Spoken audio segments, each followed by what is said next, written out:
Epstein files का नाम तो सुना होगा आपने और इसकी चर्चा अब दुनिया भर में है और एप्स्टीन फाइल्स का नाम सुनते ही लोग सहम जाते हैं, डर जाते हैं। इस तरह की हैवानियत से लोग परेशान हैं। तो दूसरी तरफ मध्य प्रदेश में महिलाओं बच्चियों की गुमशुदगी का मामला भी गर्माता जा रहा है। क्या ये सिर्फ आंकड़े हैं या किसी बड़े सच की परत? क्या 6 साल में 2.5 लाख के करीब महिलाओं और बच्चियों का लापता होना महज एक इत्तेफाक है या प्रशासनिक रिकॉर्ड? यह सुरक्षा व्यवस्था पर एक गंभीर बड़ा सवाल। नमस्कार, मैं आदर्श पांडे और आप देखना शुरू कर चुके हैं दाला पीटा। एप्स्टीन फाइल्स और मध्य प्रदेश विधानसभा में बजट के बीच कांग्रेस विधायक विक्रांत भूरिया के सवाल के जवाब में सरकार ने स्वीकार किया है कि पिछले 6 वर्षों में प्रदेश से लगभग 2 लाख महिलाएं और 65,000 बच्चियां लापता हुई हैं। इन आंकड़ों ने सियासत गरमा दी है। कांग्रेस का आरोप है कि यह महिला सुरक्षा यहां गंभीर रूप से विफल है, खासतौर पर इंदौर जैसे बड़े शहर जो प्रदेश की आर्थिक राजधानी है। यदि वहां 20,000 से अधिक महिलाओं की लापता होने की खबर है, प्रमाण है, पुख्ता बातें हैं, तो ये सरकार के निकम्मेपन का उदाहरण है। अब पूरे मामले पर विपक्ष का कहना है कि अंतर्राज्यीय या अंतर्राष्ट्रीय गिरोह की आशंका है तो तत्काल हाई लेवल एसआईटी गठित कर केंद्रीय एजेंसियों से जांच कराई जाए। कांग्रेस नेताओं ने यह भी सवाल उठाया कि क्या प्रदेश में कोई संगठित नेटवर्क सक्रिय है और यदि है तो उसकी जांच सार्वजनिक क्यों नहीं की जा रही? हर बेटी का हिसाब देने की मांग के साथ जवाबदेही तय करने की बात की जा रही है। प्रदीप धौलपुरे जो प्रवक्ता हैं मध्य प्रदेश कांग्रेस में, क्या कह रहे हैं, सुनिए। देखिए, निश्चित रूप से लगातार 23 साल से मध्य प्रदेश में भारतीय जनता पार्टी की सरकार है। जो सरकार सुशासन की बात करती है, जो सरकार रामराज की बात करती है, तो सरकार को ये सोचना पड़ेगा कि उसके रामराज में और ये सुशासन है क्या उनका, जहाँ 6 साल में 2 लाख महिलाएं लापता होती हैं और 65,000 मध्य प्रदेश की बच्चियां लापता होती हैं। शिवराज सिंह चौहान जी का शासन रहा है 6 साल के, अगर हम जो आंकड़े आए हैं इसमें 3 साल शिवराज सिंह जो मध्य प्रदेश के मामा अपने आप को कहलाते थे, तो मामा आपके राज में क्या वो 65,000 बच्चियों की आपने कभी संज्ञान लिया कि बच्ची कहाँ गई हैं?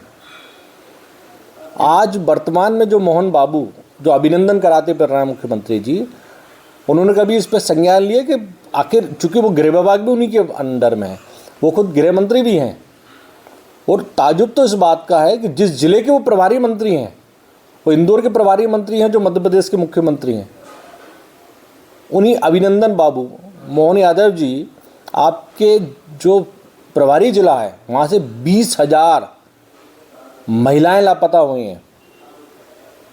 बहुत ही गंभीर स्थिति है मध्य प्रदेश में। इस पर आप जांच की मांग करते हैं क्या? निश्चित रूप से इसमें एसआईटी का गठन होना चाहिए और केंद्रीय जांच एजेंसियों पे इस पर हाई लेवल कमेटी बना के उसमें जांच करनी चाहिए। आखिर मध्य प्रदेश का गृह विभाग क्या सो रहा है क्या? इतनी बड़ी घटना मध्य प्रदेश में घट गई है। जब आज हमारे विधायक ने सवाल पूछा तो सरकार को शर्म आनी चाहिए कि जवाब जब उन्होंने दिया तो पूरा मध्य प्रदेश चौंक गया है।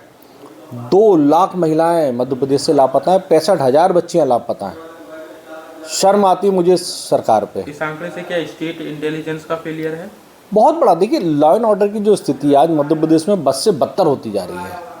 अब आज ही के एक न्यूज़पेपर में छपा है एक बात कि कोई एक पुलिस इंस्पेक्टर है, वो ट्रेन में सफ़र कर रहे हैं और ट्रेन के सफ़र के दौरान किसी सह यात्री से उनका कुछ बात को लेकर विवाद होता है, एक बैग को उठाकर। तो इतना, वो भी गृह विभाग के SITI हैं, वो धमकाते हैं उस सह यात्री को कि मैं ग्वालियर स्टेशन आऊँगा तो मैं बताऊँगा, और बाकायदा ग्वालियर स्टेशन पर कुछ अपने बंदों को बुलाते हैं और उस सह यात्री को मारते हैं। फिर जब वो भी अपनी कंप्लेन करता है तो अन्य पुलिस आती है GRPP की और वो समझौता कराती है। तो आप सोच सकते हैं ये आम आदमी की क्या स्थिति है मध्य प्रदेश में लॉ एंड ऑर्डर की। दुर्भाग्य है कि इस मध्य प्रदेश के अंदर मुख्यमंत्री गृह मंत्री हैं, वो चुप बैठे हैं इस बात पे। मैं तो कहता हूँ गृह मंत्री जी को इस्तीफा देना चाहिए तत्काल, कि उनसे गृह विभाग संभल नहीं रहा है। तुरंत इस पर SIT का गठन हो, केंद्रीय जांच एजेंसी इस पर जांच करें और जो इस पूरे लापता के दौरान जो महिलाएं बच्चियां लापता मध्य प्रदेश से हुई हैं उन पे संज्ञान लें और ये भी जांच करें कि कोई अंतर्राष्ट्रीय गिरोह तो नहीं है। क्योंकि अभी आप देख ही रहे हैं विश्व में एप्स्टीन फाइल चल रही है, तो कहीं मध्य प्रदेश की एक नई फाइल तो नहीं बन रही। विज्ञापनों में लाडली बहनों को लेकर ये सरकार बात करती है, लेकिन ज़मीन पे आप देखो, धिक्कार है ऐसी सरकार पे। हालांकि सरकार की ओर से अब तक इस पर विस्तृत प्रतिक्रिया सामने नहीं आई है। बड़ा सवाल यही है कि इन लापता मामलों में कितनों की बरामदगी हुई है, कितने केस दबे हुए हैं, बंद हुए हैं और कितने अब जांच के दायरे में हैं। आंकड़े गंभीर हैं, लेकिन सवाल और तस्वीर पूरी तब बनेगी जब सरकार विस्तृत स्थिति स्पष्ट करेगी, ताकि सियासत नहीं सुरक्षा केंद्र में रहे और पूरे मामले पर आपकी राय, आपके विचार, आपकी बातें लपेट के कमेंट बॉक्स पर जरूर साझा करें।